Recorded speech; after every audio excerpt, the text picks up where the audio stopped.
Our oldest son and his spouse are now the new owners of this residence. Visitors should depart right away, my husband said in an arrogant way.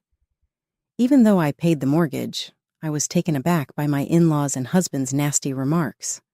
They had been exploiting me from the beginning with the intention of having me pay off the mortgage. My initial reaction upon realizing this fact was not thankfulness, but rather rage. I smiled defiantly in response to their insulting remarks. Well then, I'll be moving out. I swore they would repent ever having crossed me. I went straight to a source for assistance and started planning my retaliation against them. I'm Elizabeth Wright.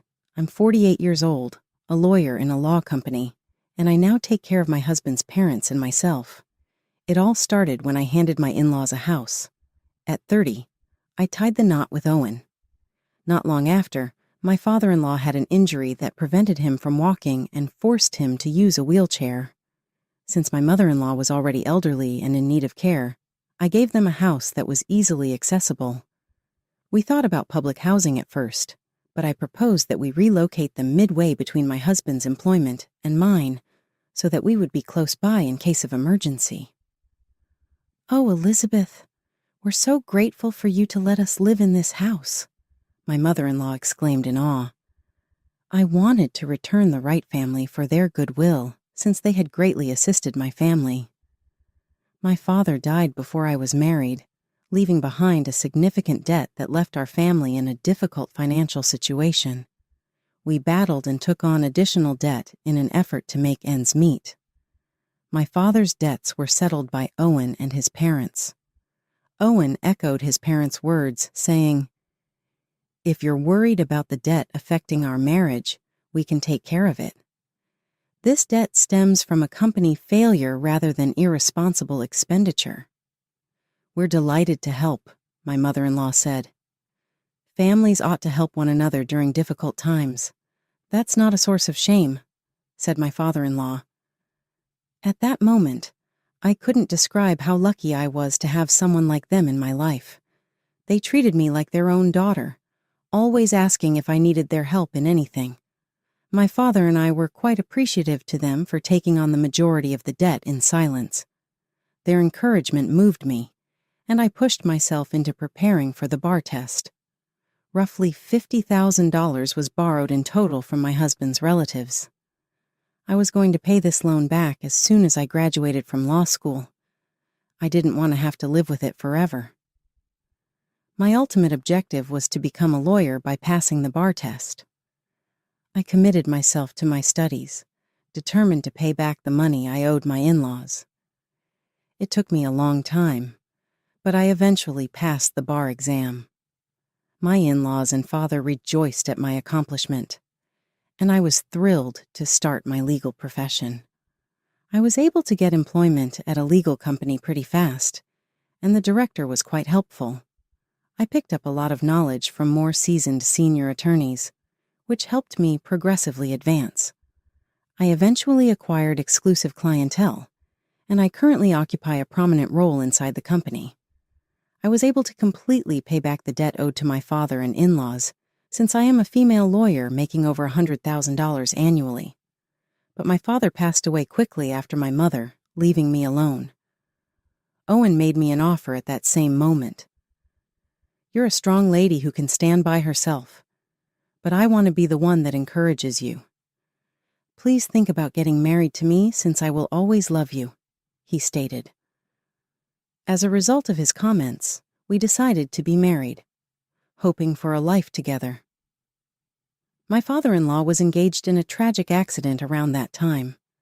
I offered to construct them a new barrier-free house as a thank you for their previous kindness. They were reluctant at first, but I persisted. I can't express how grateful I am in words. I truly added, "Please don't hesitate. I want you all to live comfortably." My in-laws grinned warmly and accepted, moved by my sincerity. But as soon as they said yes, they imposed a requirement. "Elizabeth, would you mind moving in with us as well?" They said, "We heard that you and Owen are searching for a new home." "You're correct. Please allow us to live together. You will eventually own this house." I said, since I didn't want to let them down, even though I hoped that Owen and I would live together in our dream house by the shore. Owen's elder brother, who is 3 years my senior, got married and moved out of the family a few years back to launch his own company. He trusted Owen with everything at home. My mother-in-law clarified that, before their departure, my brother-in-law had arranged informally for Owen to have unrestricted access to their assets in exchange for taking care of their aged parents. My commute would be shorter once we moved into the new home, and Owen and his parents would live with us, which would make it simpler for us to help one another out when we needed it. Even though there didn't seem to be a good reason to decline, I was worried about upsetting my in-laws. Even before we were married, I had occasionally bothered them, and I wasn't sure whether it was a good idea for us to live together. Owen comforted me by putting a kind hand on my shoulder and saying, "Elizabeth, don't worry. I'm available to help you. Together, let's live as a family." Inspired by Owen's remarks, I decided to move in with my in-laws in the hopes of beginning a new chapter in our lives and spending calm days with my foursome. But the life I had pictured was not at all like the reality. "Elizabeth, can you make me coffee?" "Elizabeth, could you please fix the TV remote? It's not working. Please help me sit on the sofa, Elizabeth. We've been in this house for 13 years, and all of the family members continuously rely on me for everything. They want me to take care of everything since they don't want to do it themselves. The crippled father-in-law of mine is quite demanding and won't think twice about touching me improperly. Mother, I've already made you coffee. Let me get it. Papa, that's the remote for the air conditioner on the desk, not the TV remote. If Owen is available, please ask for his assistance. I am unable to give you the necessary physical help." I saw that I was responding to people in this way on a daily basis. I first tried my hardest to satisfy their requests while repressing my displeasure. However, it seemed unimaginable that I would be responsible for all domestic duties in addition to managing the mortgage. It was getting hard for me to continuously work and also help them in getting things done. The repeated manner was making me exhausted and made me realize that my attitude was getting irritated due to lack of rest. Whenever I thought about getting a divorce, Owen would always make things right and my in-laws would always say they were sorry. I was hesitant to proceed with the divorce even after they apologized since I didn't feel harassed or tormented. Their dependency and small irritations were a part of my daily existence, but I was able to put up with it because of my strong familial ties. Even yet, I was always considering getting a divorce. It's unclear if my mother-in-law was simply growing forgetful, or if she had begun to exhibit the symptoms of mild dementia recently. However, her carelessness simply made my problems worse. Owen, who had stated he would assist before marriage, turned out to be wholly untrustworthy in this circumstance. I became adept at handling things without being asked to as I kept becoming used to my surroundings and started speaking up to Owen and the others about what I thought. But I could no longer ignore my father-in-law's improper actions. I expressed my displeasure to my mother-in-law as well as Owen. I can no longer overlook Owen's father's actions. He's been acting like he has dementia lately, simply to be near me. Mom, please take action on this. Dementia had not been identified in my father-in-law.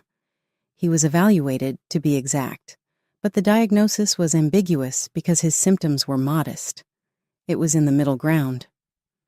It's too early to tell, but it might be dementia, the doctor stated. My mother-in-law would reply, "Don't say that. It's part of the illness. It can't be helped."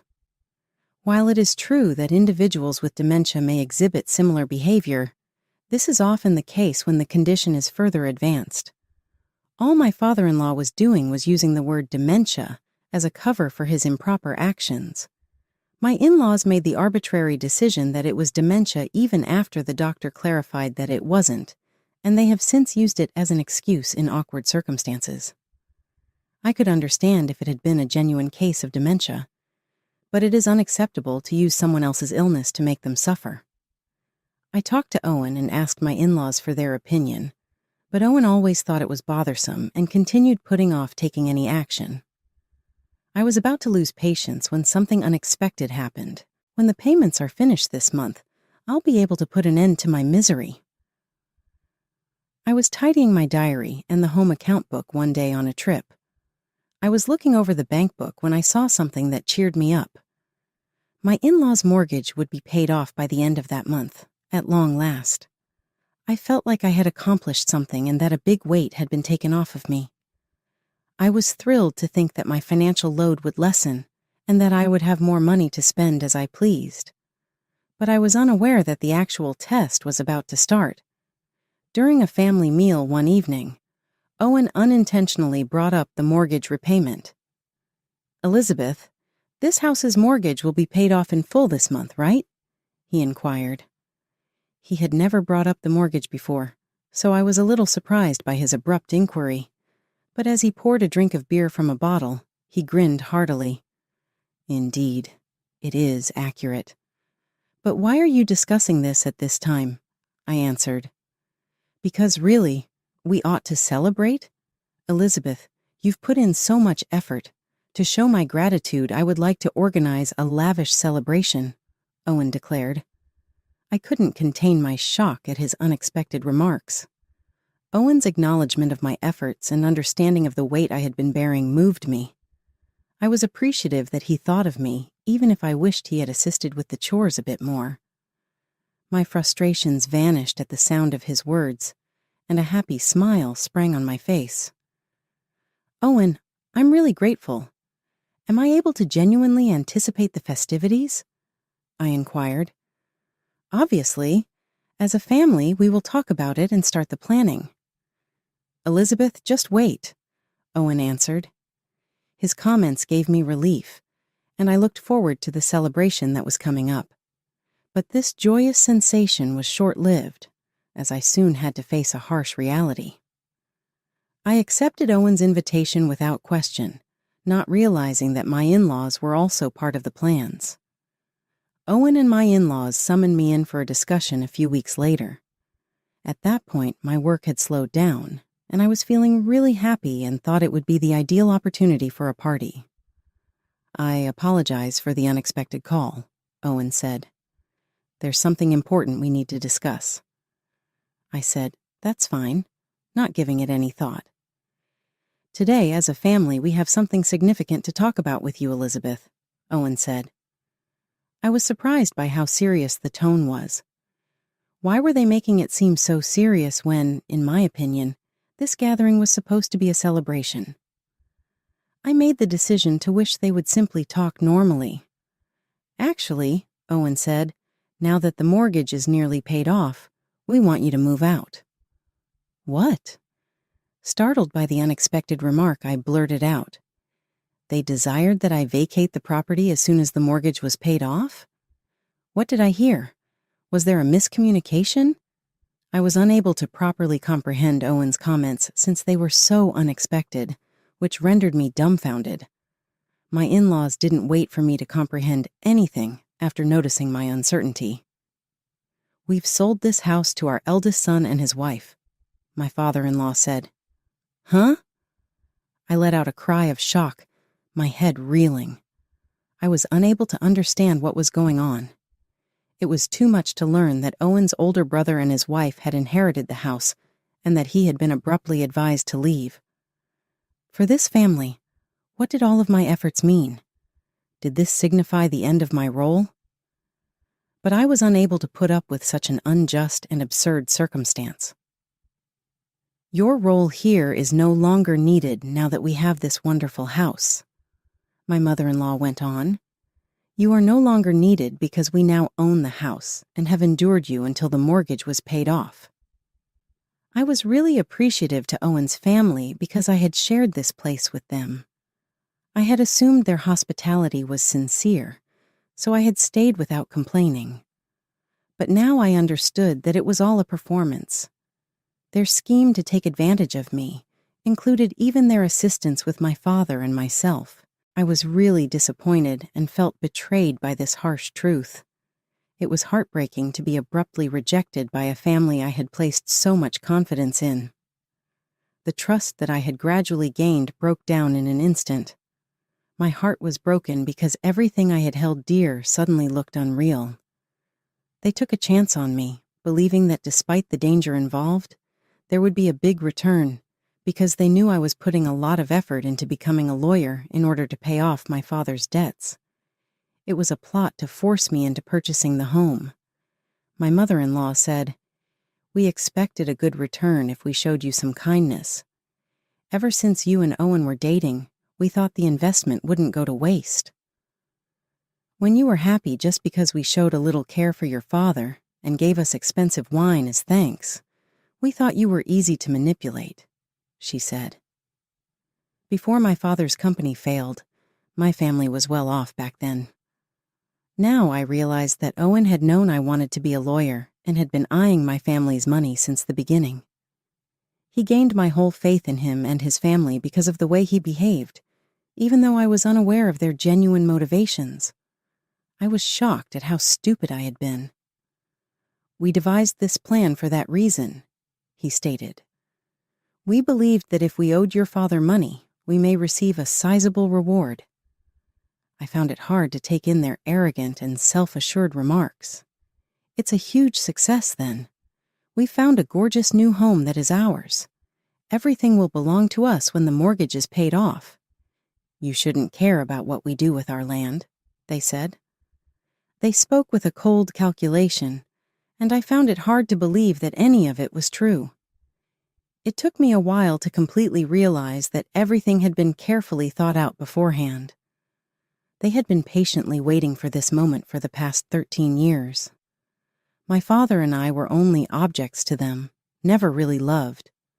They had set up a trap for us and our family, and we had fallen straight into it without even realizing it.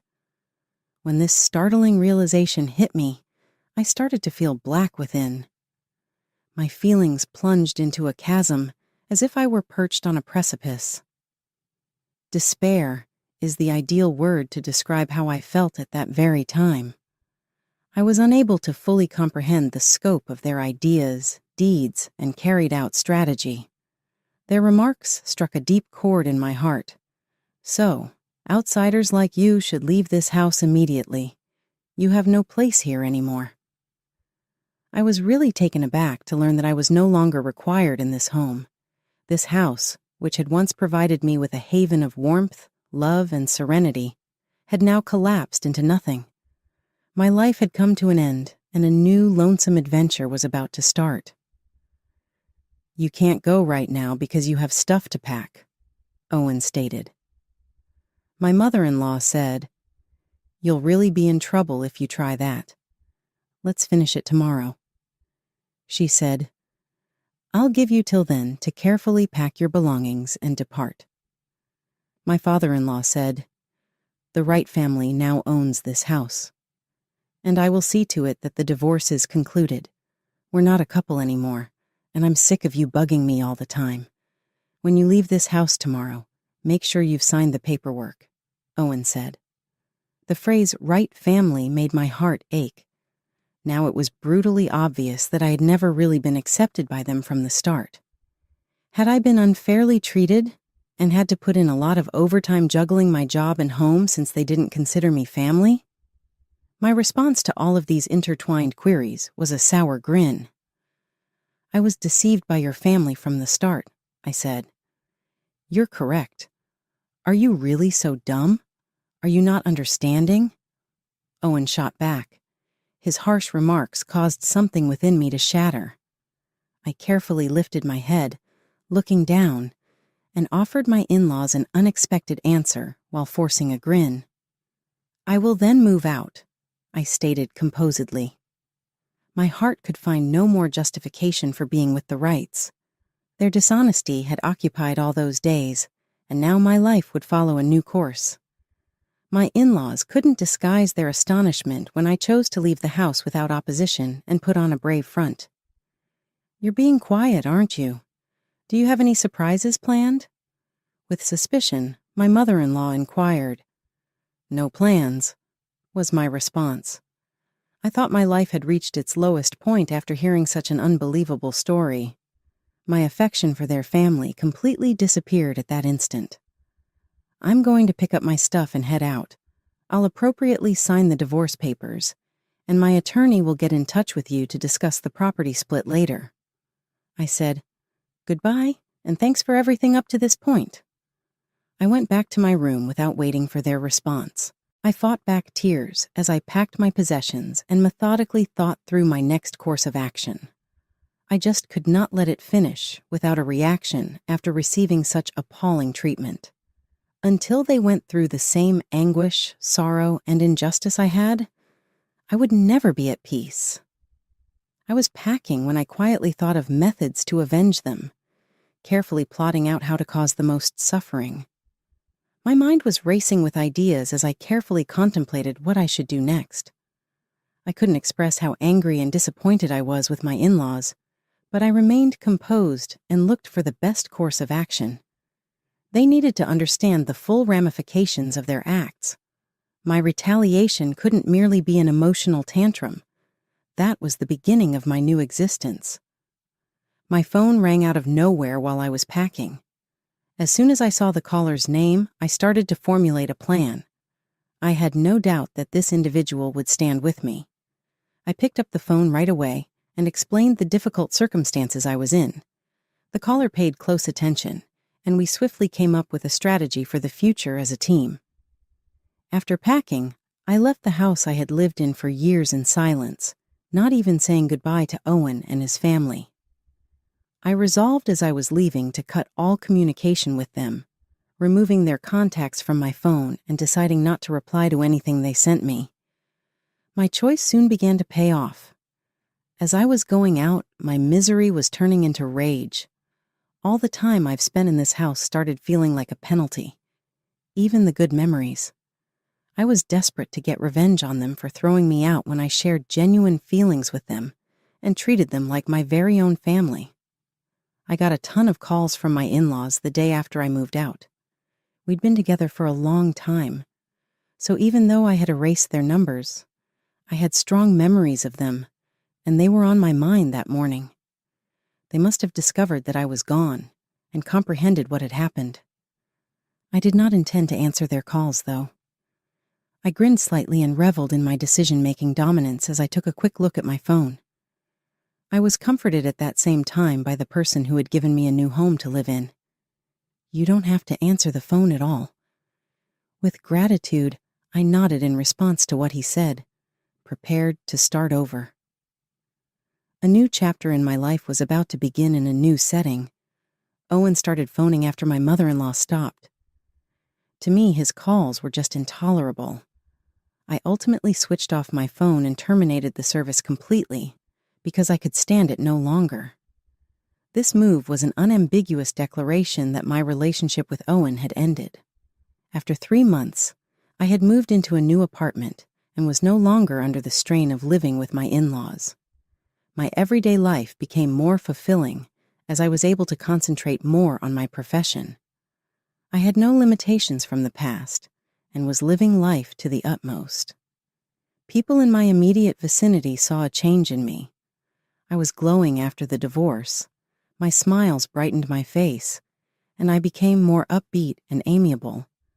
There were numerous people who observed this shift, and they complimented me.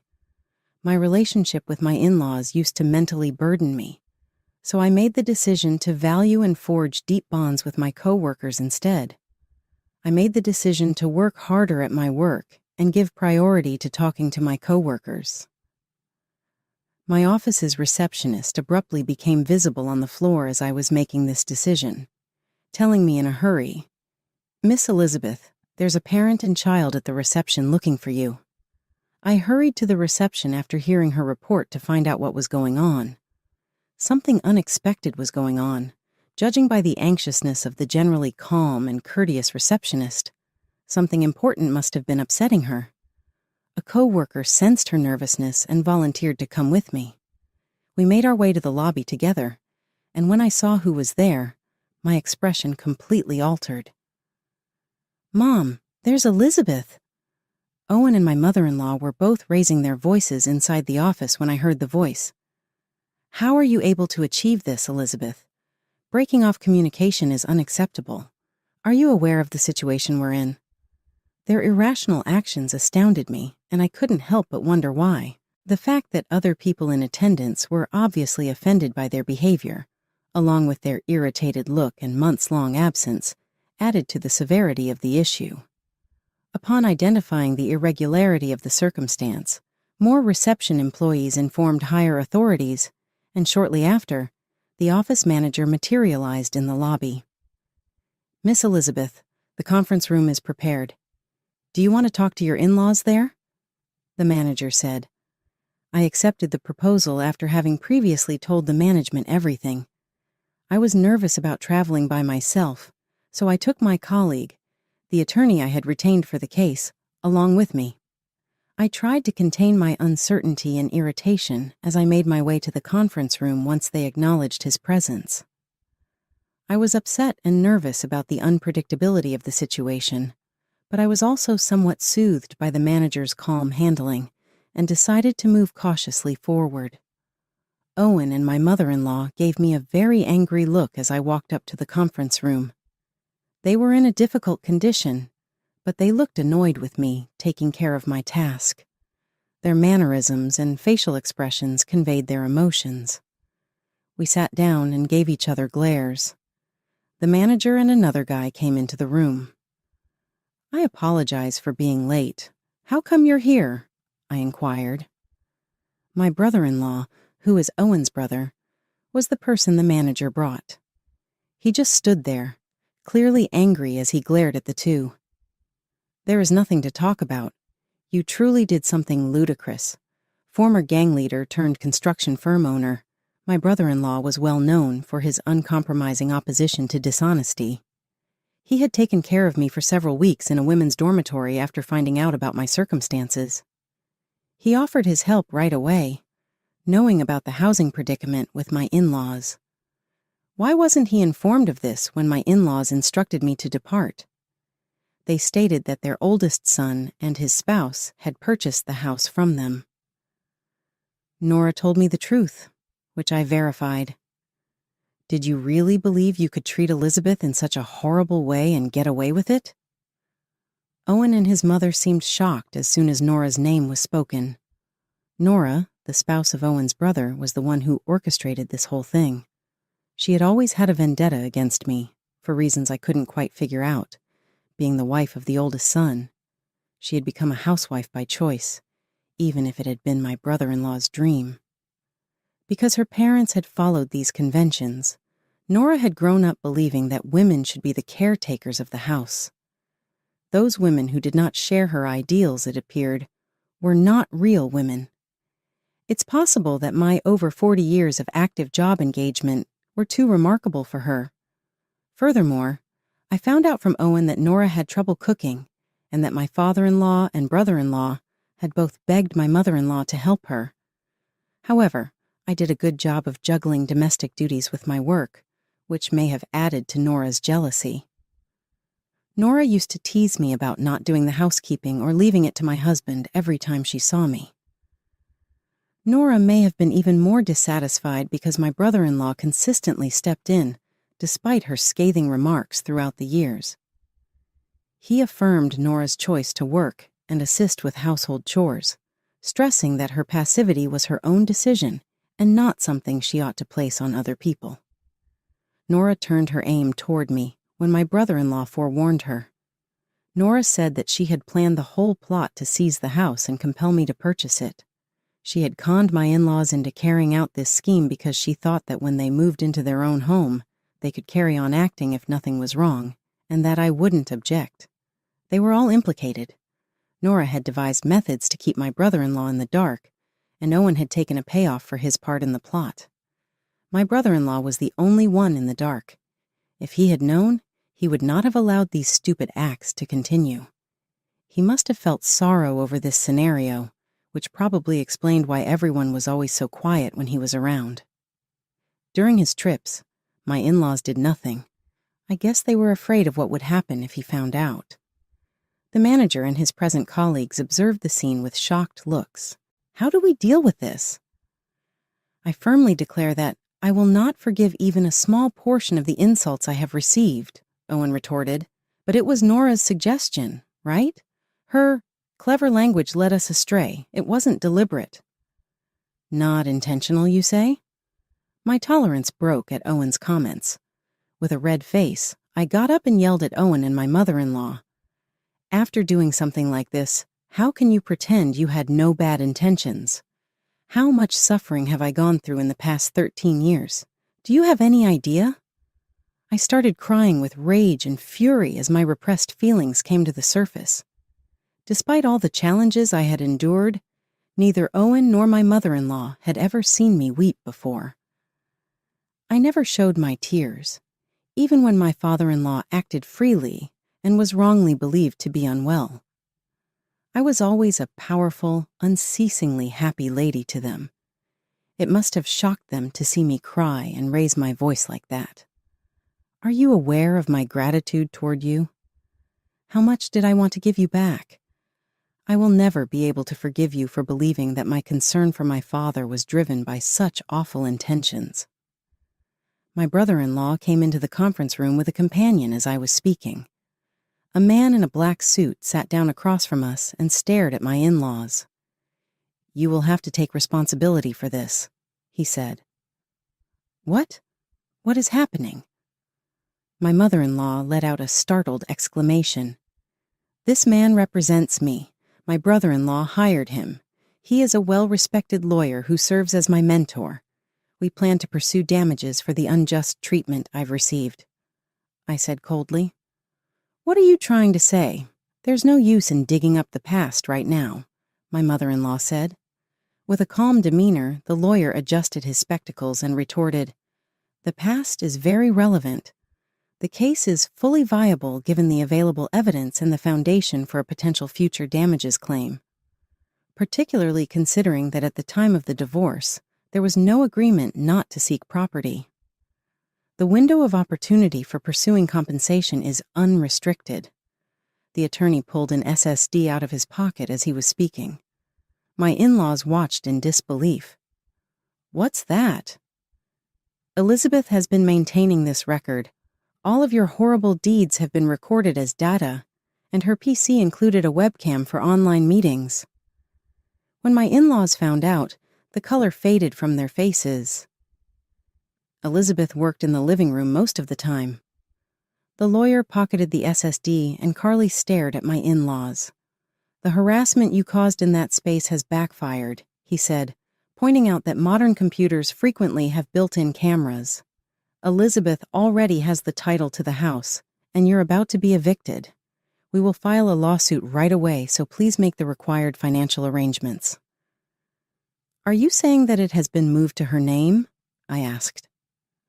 Owen responded to the attorney's assertion in an automatic manner. Owen's remark caused my brother-in-law to become agitated. I requested that Elizabeth take ownership in her own name. My brother-in-law smirked and mocked Owen. The transfer was surprisingly easy because you put it in Nora's name without permission. There was no counter-argument from Owen, who had not won an argument against his brother since he was a little boy, and my mother-in-law said nothing. I'll additionally bill you for all the expenses related to the move.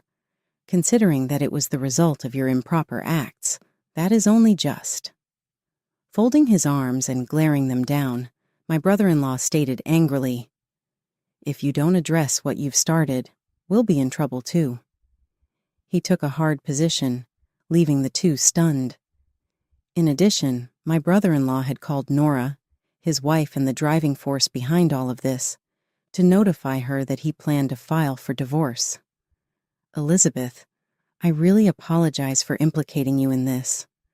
I didn't know, but I'll give you my whole support till you're happy. Please inform me of any demands you may have.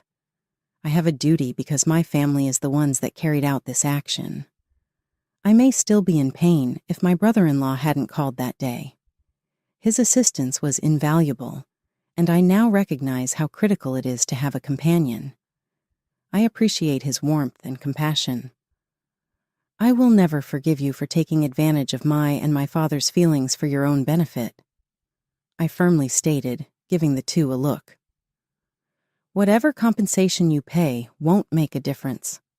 I'll contact the cops if you ever again come close to my workplace. All correspondence will now be handled by my representative. Don't come before me ever again.